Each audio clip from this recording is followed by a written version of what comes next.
Olha só o que a Bíblia diz. E então Caim saiu da presença do Senhor e foi morar na região de Nod, que fica a leste do Éden. Caim e a sua mulher tiveram um filho e lhe deram o nome de Enoque. E mais tarde Caim construiu uma cidade e a chamou de Enoque, o nome do seu filho. Enoque foi pai de Irade, que foi pai de Meujael, que foi pai de Metusael, que foi pai de Lameque. Lameque teve duas mulheres, uma delas se chamava Ada e a outra Zilá. Ada teve um filho chamado Jabal, que foi o antepassado dos que criam gado e vivem em barracas. Jabal tinha um irmão chamado Jubal, que foi o antepassado de todos os músicos que tocam lira e flauta. E Zilá, por sua vez, teve um filho chamado Tubal-Caim, que era ferreiro e fazia objetos de bronze e de ferro. Tubal-Caim tinha uma irmã chamada Naamá. É interessante que a história de Caim nos mostra que nós somos desqualificados quando tentamos preencher o vazio de Deus em nossa vida com substitutos humanos. Ele queria ser aceito por Deus. E ele achou que se matasse o seu irmão, ele poderia ser aceito por Deus. Mas não resolveu o problema. Ele tinha a piedade. Ele levou a oferta das frutas, mas o fogo do céu não desceu e consumiu as frutas, e consumiu sim a oferenda de Abel. E quando ele tem o seu encontro com Deus, depois de ter matado o seu irmão e ter feito todas as coisas erradas, Deus vai lá e abençoa Caim mais uma vez. E a gente vai falar sobre isso daqui a pouco. Ele coloca uma marca em Caim, que é uma marca da sua graça, do seu perdão e da sua misericórdia. Mas a Bíblia diz que logo depois dele receber essa marca, ele sai da presença de Deus e vai embora. E vai recomeçar a sua vida, focando a sua vida em alguns substitutos humanos para o vazio da sua alma em relação a Deus. E interessante é que o primeiro homem a fundar uma cidade na história da humanidade é Caim. E três coisas vão acontecer nessa história, com Caim e com os seus descendentes. Ele tenta substituir a aceitação de Deus na sua vida pela sociedade. Ele cria uma comunidade societária urbana. Ele tenta substituir a aceitação de Deus na sua vida e o vazio da sua alma pela ciência. E lembra que ele era uma pessoa tremendamente criativa, e os seus filhos vão desenvolver a ciência daquela época. E ele tenta substituir o vazio de Deus da sua alma pela arte, pela cultura. E aí os seus filhos vão criar a música e vão criar as expressões artísticas. Não tem nada de mal em a gente criar uma cidade. Não tem nada de mal em a gente desenvolver conhecimento. Não tem nada de mal em a gente usar a arte. O grande problema aqui é o papel destas coisas na vida de Caim. Essa tentativa de criar uma estrutura complexa de civilização, na verdade, para Caim, foi a tentativa de preencher o vazio da aprovação e aceitação, que antes se concentrava em Deus, no fogo da sua glória que descia e consumia o sacrifício da adoração no altar. Mas agora, a busca da aprovação deixava de se concentrar na pessoa de Deus e se transferia para a sociedade. E o que começa a entrar em cena na história da vida de Caim é aparência, posição, poder humano e aplauso, como uma espécie de substituto do vazio que estava no coração desse homem. E é muito interessante porque olhar para essa história dos primórdios da humanidade e olhar para a humanidade e a vida hoje é muito parecido. Porque para muita gente o importante não é preencher o vazio que está aqui dentro, mas é tentar construir alguma coisa à sua volta que parece que preenche o vazio. E esse parece ser o modelo que continua sendo buscado no meio do mundo hoje, onde a gente tenta construir uma série de substitutos humanos de Deus, e que vão sendo acrescentados à nossa vida. E aí a gente está preocupado, as pessoas pensam a nosso respeito. É muito interessante você conversar, por exemplo, com um adolescente, né? Bom, adolescente é sempre interessante a gente conversar. É muito bacana a gente conhecer, né? Mas a gente percebe, quando conversa com um adolescente, que está ficando velho. Já percebeu isso? Eu estou percebendo faz tempo, né? Porque eles têm uma linguagem que às vezes a gente não consegue entender, que é o código de linguagem dessa época.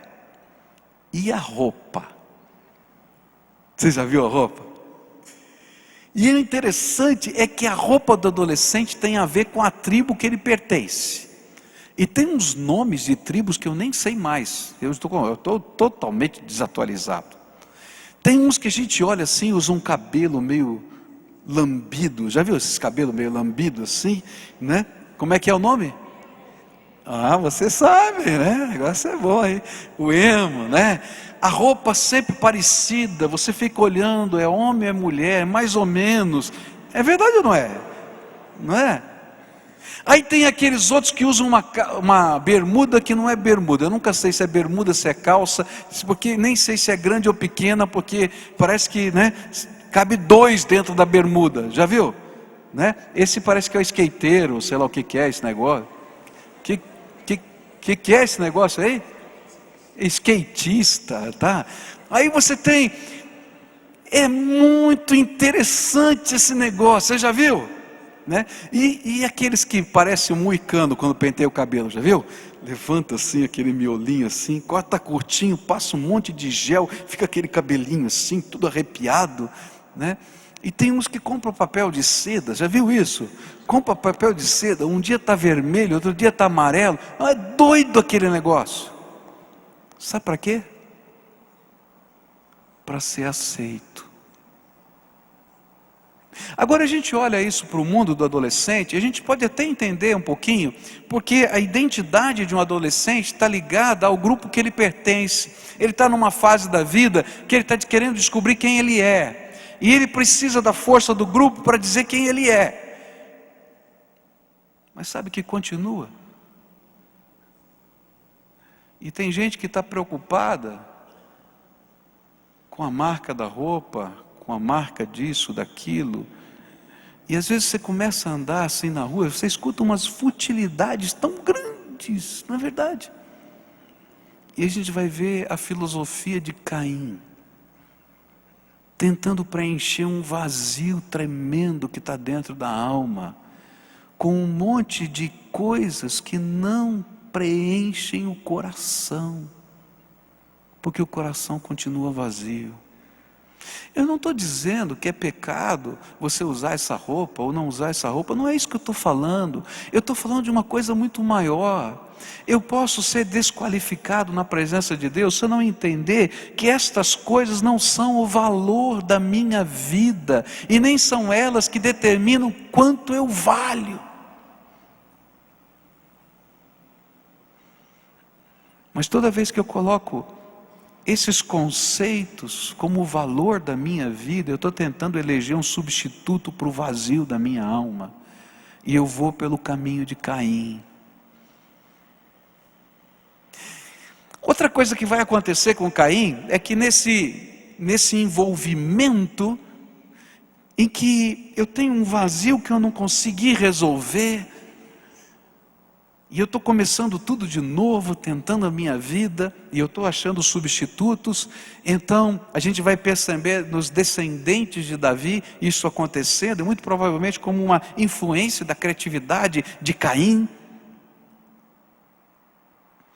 Eles vão agora para o conhecimento. E aí a gente imagina que se eu tiver todo o conhecimento da face da terra à minha disposição, e se eu souber organizar esse conhecimento, eu vou preencher o vazio da minha alma. E eu acho que a gente nunca viveu uma época de tanta informação como hoje. Você abre o seu computador e sobre qualquer assunto da face da terra, você põe lá algumas expressões num sistema de busca e você vai encontrar muito mais informação do que há 30 ou 40 anos atrás um aluno universitário daquele assunto poderia ter. Mas isso não preenche o vazio do coração humano.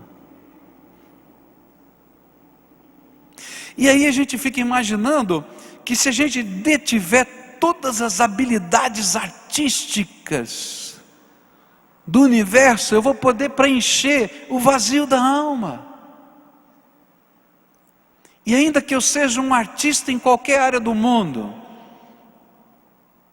um artista do futebol,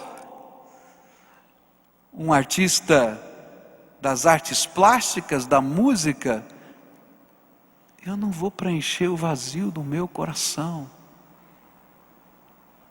E toda vez que eu tento substituir Deus por algum artifício humano, eu estou me afastando cada vez mais de Deus e decretando cada vez mais aquilo que me levou para longe de Deus, a minha independência.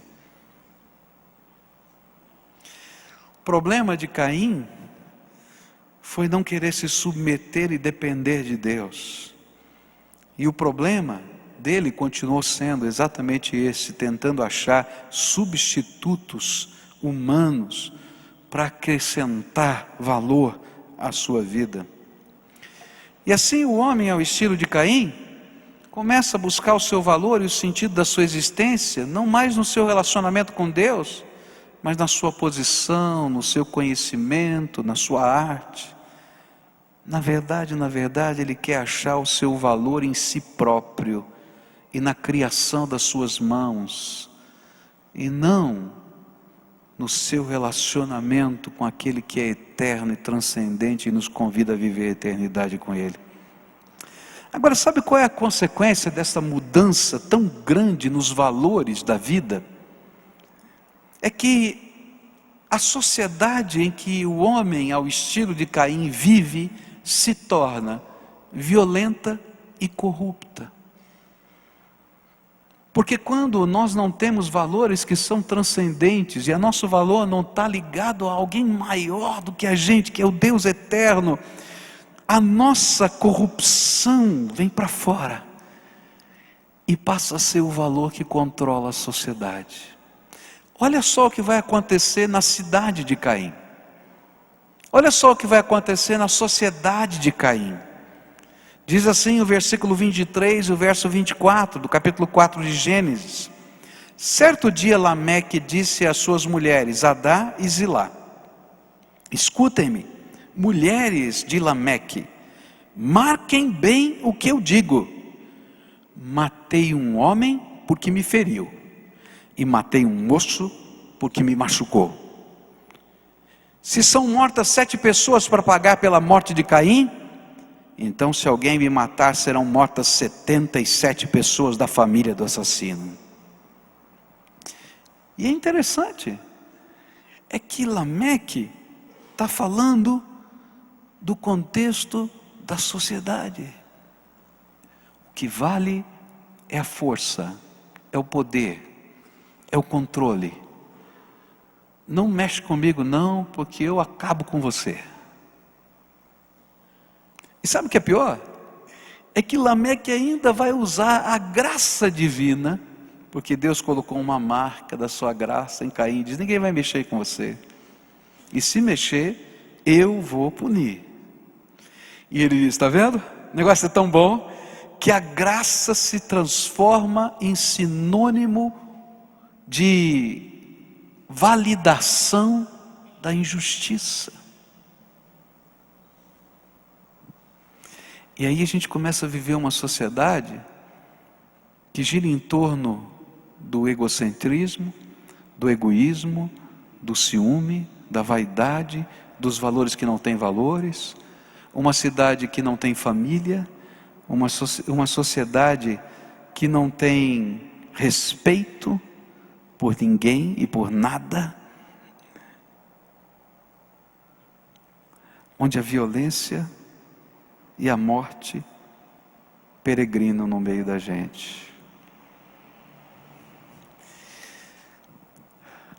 É incrível, porque tudo isso que está aqui está acontecendo na história. E nós, como homens, temos sido desqualificados na presença de Deus, porque estamos nomeando substitutos para essa vida e para os valores de Deus no nosso dia a dia. O que a Bíblia vai ensinar para a gente, o que a Bíblia está tentando ensinar nesse texto da palavra dele, é que para Deus não há substituto. Nada, nem ninguém vai preencher o teu coração.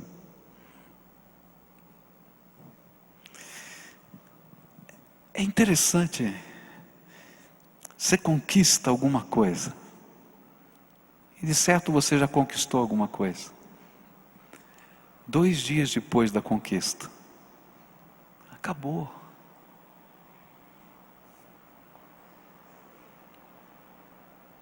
Um mês depois da conquista, não sobrou nada. A gente vai buscando alguma coisa para preencher o vazio da vida da gente. Sabe o que vai acontecendo? A gente vai entrando numa roda viva. E essa roda viva sempre quer acrescentar alguma coisa a mais, porque o anterior não supre mais, porque a criação humana nunca vai suprir a necessidade de Deus no nosso coração. E aí a sociedade de hoje, como não conseguiu resolver esse problema, inventou a pílula da felicidade. Eu estou falando sério, eu não estou brincando. Fabricada em laboratório.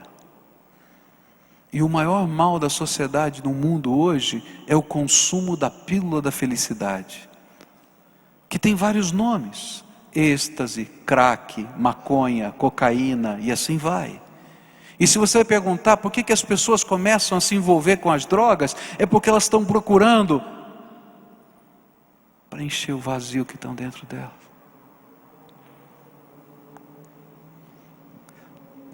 Eu me lembro de um senhor com quem eu conversei. Um homem que teve muito dinheiro e que perdeu tudo. Um homem que teve que fugir da polícia para não ser preso. Um homem que me contava as festas que ele dava no seu apartamento, gigantesco, de mais de 1.000 metros quadrados, num apartamento, de área interna. As coisas mais malucas que você pode imaginar aconteciam naquele apartamento, incluindo as pílulas da felicidade. Mas eu nunca vi alguém mais triste, mais quebrado, mais arrebentado do que aquele homem. Desesperado. Sabe por quê?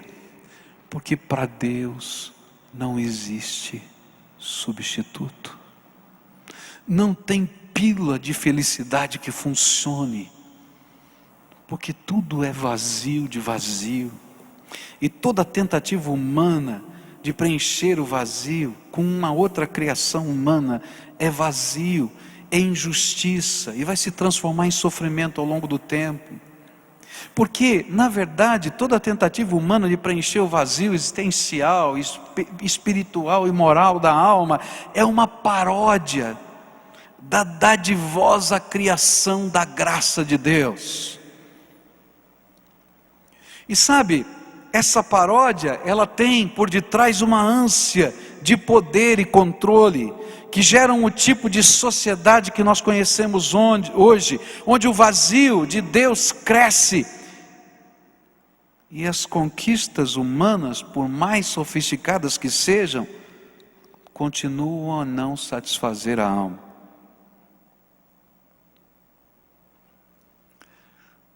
Se eu pudesse dar um conselho para você, eu diria assim: pare de tentar substituir Deus na sua vida.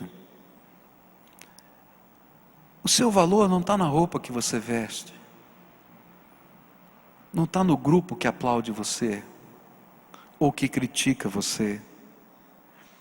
O seu valor não está no reconhecimento da sociedade, nem na quantidade de diplomas que você pode ter numa parede, nem todo o conhecimento que você é capaz de produzir, adquirir, nem na arte da sua criação.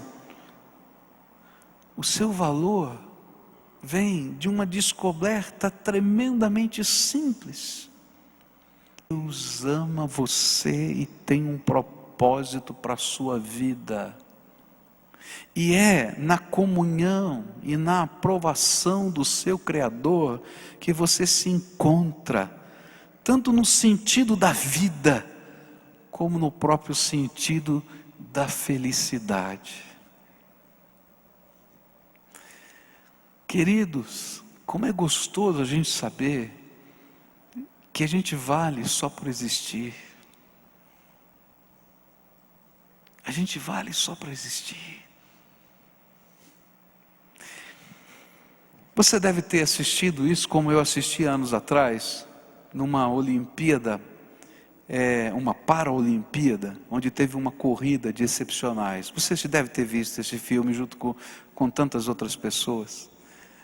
E saem correndo todas essas crianças com deficiência de Down. E no meio da corrida, uma delas cai. E a que está na frente, vê ela cair, para de correr e volta para socorrer aquele que caiu. E de repente todo mundo da corrida para e começa a carregar aquele que caiu no chão, e todos atravessam a linha da chegada juntos. E o estádio inteiro de pé aplaude.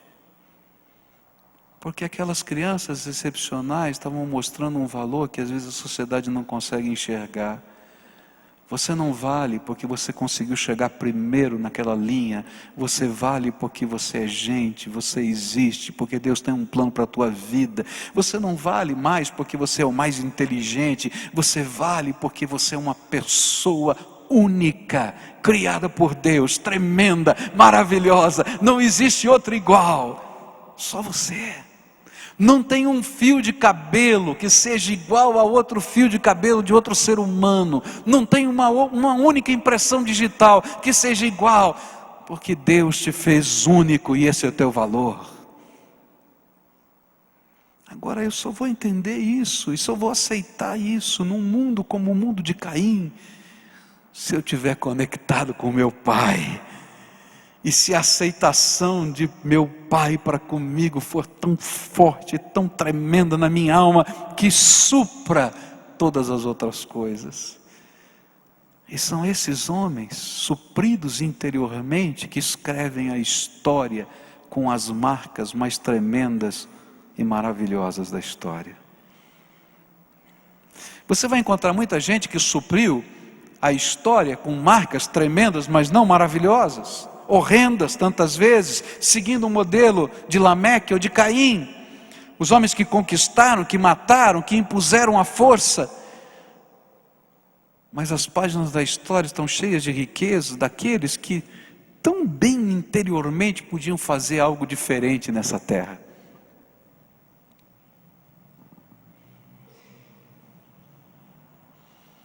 Como, por exemplo, a história da patrona da enfermagem. É uma história muito bonita. No meio da guerra da Crimeia, uma mulher se voluntaria para tratar dos feridos da guerra.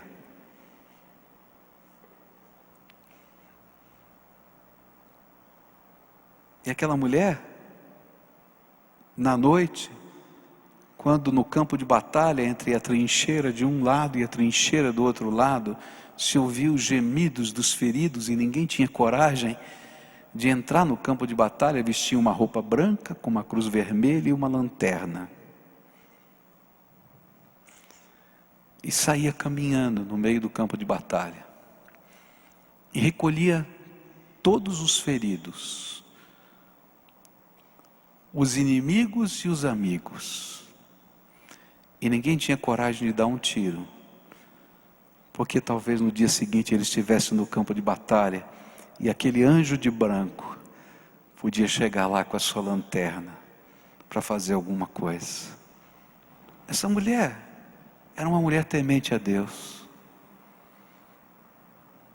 que o seu valor não estava em quem ia ganhar a batalha, ainda que ela estivesse naturalmente do lado do seu país, mas o seu valor estava em reconhecer na figura humana cada ser humano que precisava de um afago, de um carinho. E talvez sem tantos recursos da medicina de então, ela era apenas o anjo branco que andava naquele lugar.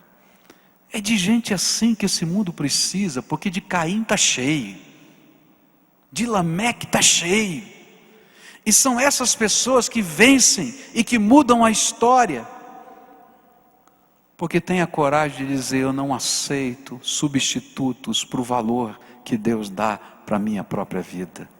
Tem muita gente sendo desqualificada porque está tentando preencher o vazio da sua alma com substitutos que não preenchem o vazio da alma. E você pode tomar todas as pílulas da felicidade e vai continuar vazio. E é por isso que alguém morre pelo consumo de drogas, porque o vazio vai se tornando tão grande, tão grande, tão grande, que ele tem que preencher o seu vazio usando mais a pílula, mais a pílula, mais a pílula, até que o seu corpo sucumba de vazio.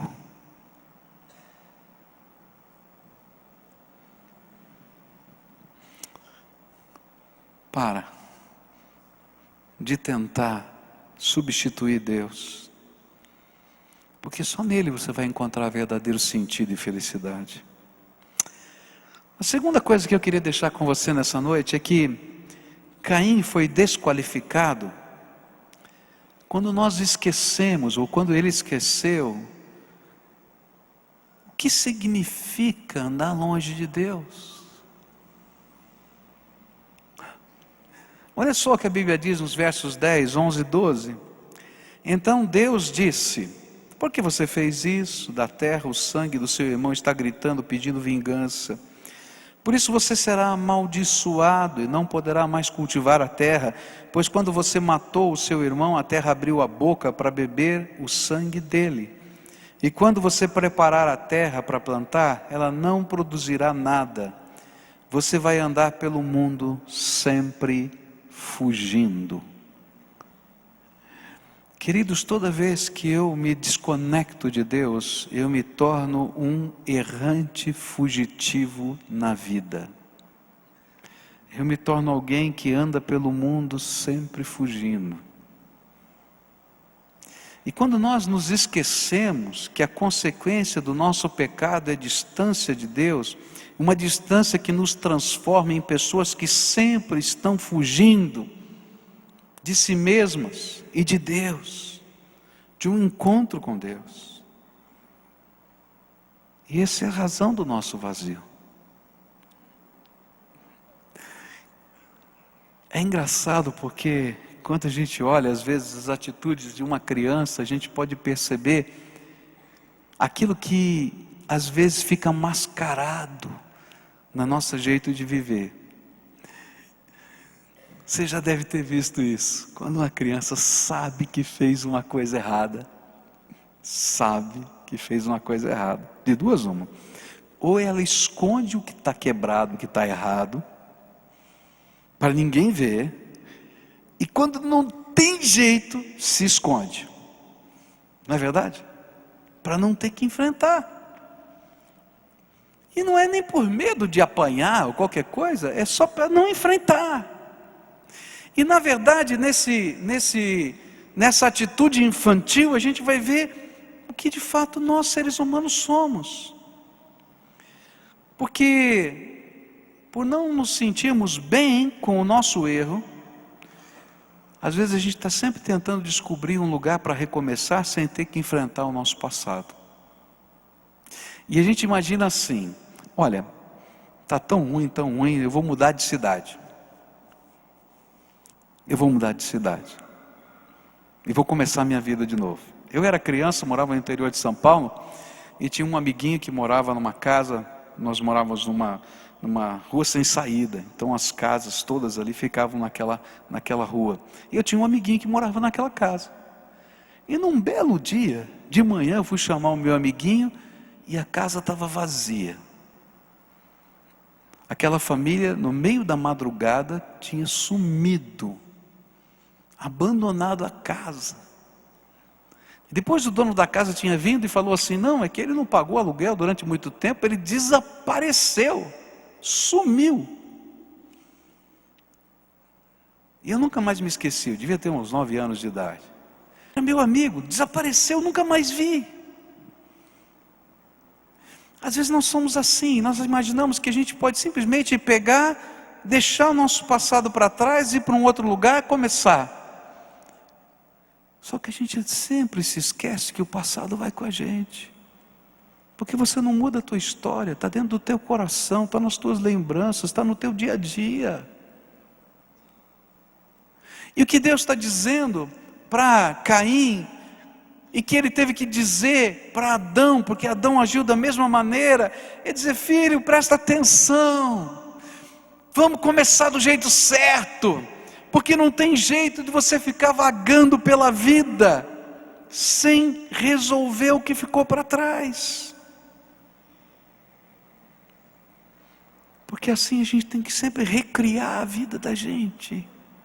E queridos, recriar a vida da gente todo dia é uma loucura. E às vezes nós imaginamos que podemos fugir de Deus. Eu acho incrível, capítulo 3 de Gênesis fala que Adão se escondeu de Deus. Como é que alguém se esconde de Deus? Há um salmo na Bíblia, que diz isso, se eu subir ao céu, Deus está lá. Se eu descer à profundeza, Deus está lá. Onde eu posso me esconder de Deus? Mas às vezes nós estamos assim, a gente tranca a porta do nosso quarto, a gente fecha o nosso ouvido, a gente não quer ver o que está na palavra de Deus, a gente não quer ouvir nada a respeito do Senhor, porque a gente diz: eu estou fugindo de mim mesmo e de Deus. Só que eu não consigo fugir de mim mesmo, eu estou carregando todas as tralhas da minha vida dentro da minha alma. Outro que tentou fugir de Deus na Bíblia foi Jonas. Ele entra num navio e vai fugir de Deus, é louco. Deus vai lá e manda uma tempestadezinha, balança o navio tudo quanto é lá. Como é que vai fugir de Deus? Não dá. E toda vez que fugimos de Deus, estamos fugindo de nós mesmos, das nossas histórias, e tentando nos recriar sem resolver o que nos consome. E a cada nova criação levamos conosco o que não foi resolvido. E aí a gente vai casar 10 vezes. E não vai resolver problema nenhum. Porque o coração está quebrado. Se eu pudesse te dar um conselho, eu diria para você: pare de fugir de Deus. E pare de tentar substituir Deus por coisas que não preenchem a tua alma. Eu diria assim: pare de ser um errante, que se cansa de recomeçar sem acertar o que ficou para trás. Porque você precisa de algo que você mesmo não pode criar, algo de Deus, algo que só Ele pode lhe dar. Você precisa de uma marca da graça de Deus na tua vida. E só Deus pode fazer isso com a gente. Uma marca da graça de Deus na tua vida, e só Ele pode fazer isso. A última coisa que eu queria deixar com você nessa noite é que há uma boa notícia nessa história, e eu queria terminar com essa boa notícia. todo desqualificado pode ter uma segunda chance. Presta atenção no que eu estou falando. Todo desqualificado pode ter uma segunda chance. Você está ouvindo o que eu estou falando? Todo desqualificado pode ter uma segunda chance. E o interessante é que, segundo esse texto, a segunda chance é algo que vem do céu e que invade a terra. E nós seremos o pior de todos os desqualificados se a gente não souber aproveitar a bênção da segunda chance.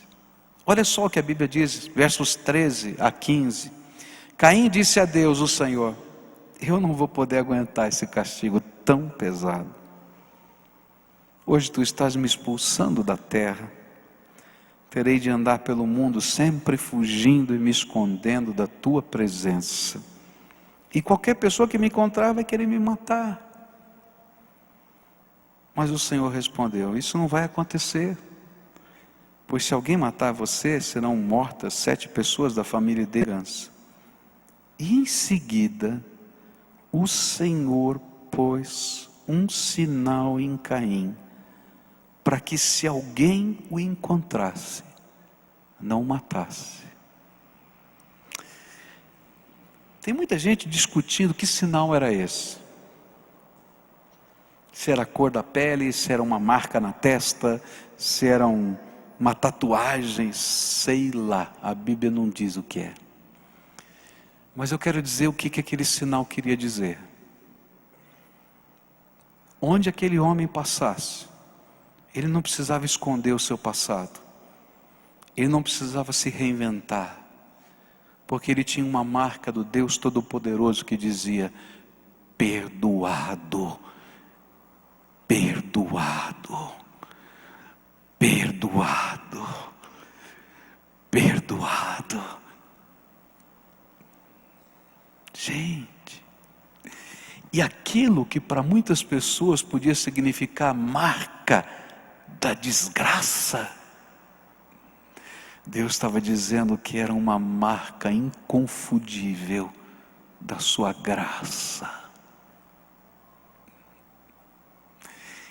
E sabe, a coisa mais tremenda dessa história é que esse homem era um homem desqualificado. Mas Deus não quer que a gente permaneça desqualificado.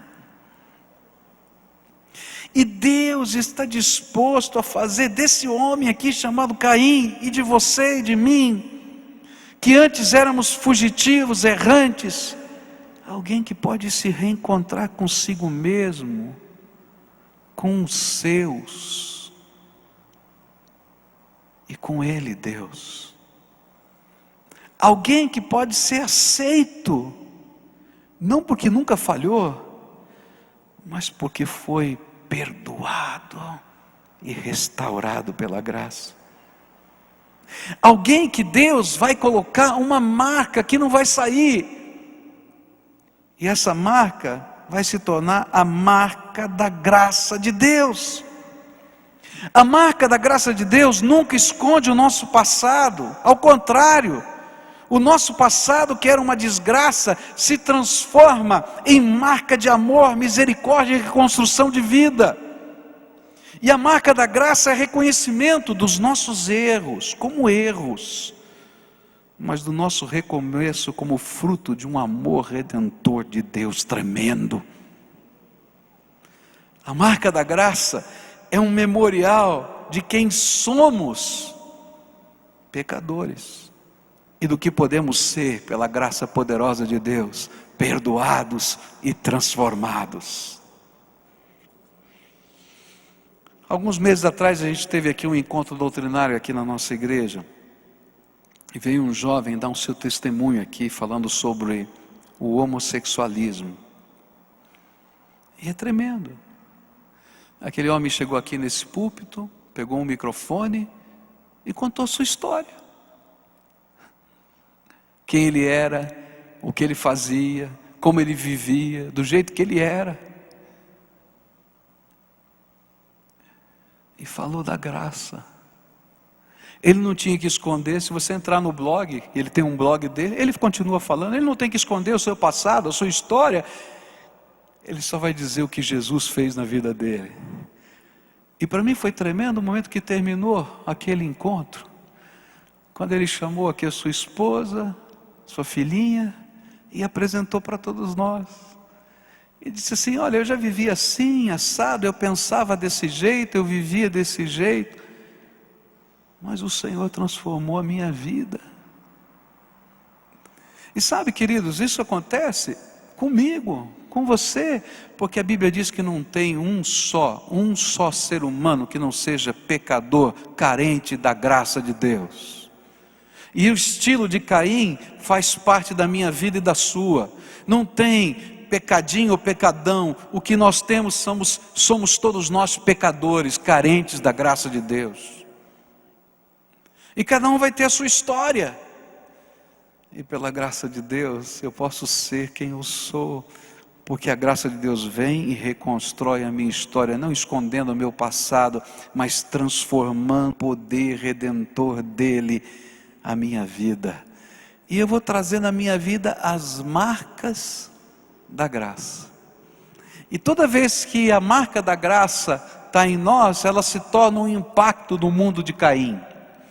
Eu fico tremendamente impactado com a mensagem da vida de Jonas, porque Jonas foi um desqualificado, ele largou a missão, Deus teve que encontrá-lo no meio do mar, ele vai ser engolido por um grande peixe,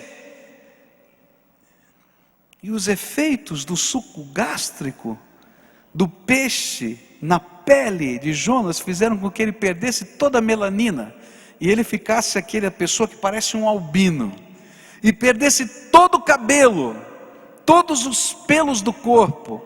E aí eu digo que ele parecia um ET. E aí ele vai pregar na cidade de Nínive, e chega aquele homem e diz assim: 40 dias e Nínive vai ser subvertida. Eles olhavam e diziam assim: esse profeta está louco, o que é isso? E quando ele dizia que tinha sido engolido por um peixe, então, porque os ninivitas adoravam um Deus que era metade homem e metade peixe. Você pode imaginar o impacto? E aquilo que alguém poderia dizer, essa aqui é a marca da desgraça na vida de Jonas, havia se tornado na maior marca da sua graça, da graça de Deus. E naquela cidade, centenas de milhares de pessoas se convertem, porque a marca da graça está sobre Jonas. Sabe por quê? Porque no mundo de Caim eu estou sempre tentando colocar debaixo do tapete a minha história. Mas no mundo de Deus, Deus te ama do jeito que você é, Ele quer transformar a tua vida a partir de onde você está. E essa transformação não apaga a tua história, mas Ele pega os caquinhos da tua vida e transforma numa obra de arte divina. Termino essa mensagem dizendo para você: todo Caim, todo Pascoal, coloca o teu nome, precisa da marca da graça de Deus sobre a tua vida, sobre a sua vida. Mas como é que a gente consegue isso? Quando a gente para de tentar substituir o vazio da nossa alma por alguma coisa, alguém, algum projeto, e diz: o que eu preciso é do Senhor. Quando eu paro de fugir e vou buscar de todo o meu coração, minha alma, o meu encontro com Deus, e o caminhar com Ele, um dia de cada vez, um dia de cada vez. Quando eu deixo Deus fazer a obra que eu nunca vou poder fazer por mim mesmo, por isso eu já desisti, porque é obra da graça e do poder de Deus. E nessa noite eu queria orar por você. Caim queria fazer a coisa certa, mas tinha motivação errada e não deu certo. Caim queria fazer a coisa certa, mas usou o jeito errado e não funcionou. Caim não entendeu que as pessoas têm valor. E por não entender que as pessoas têm valor, se perdeu. Carregou um monte de lixo tóxico no coração, destruiu a si mesmo e o seu irmão. Caim tentou substituir o vazio da sua alma, criando uma cultura, cidade, conhecimento e arte. Mas não preencheu o coração. Não deu certo e não vai dar certo. Caim, na sua cidade, se transformou num fugitivo errante. E às vezes a gente é um fugitivo errante na casa da gente, no mundo da gente, na sociedade da gente. Quando você fecha a porta do teu quarto e está vazio. Deus quer te dar uma coisa hoje, muito especial, tremendamente custosa. Um dia, a Bíblia diz que Deus se esvaziou da sua glória para caber na forma humana. Nasceu aqui entre nós, seu nome é Jesus Cristo.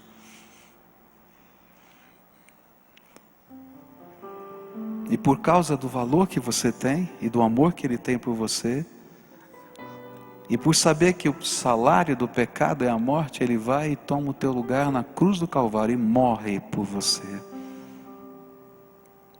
E por saber que a morte não é só física, é separação completa de Deus por toda a eternidade.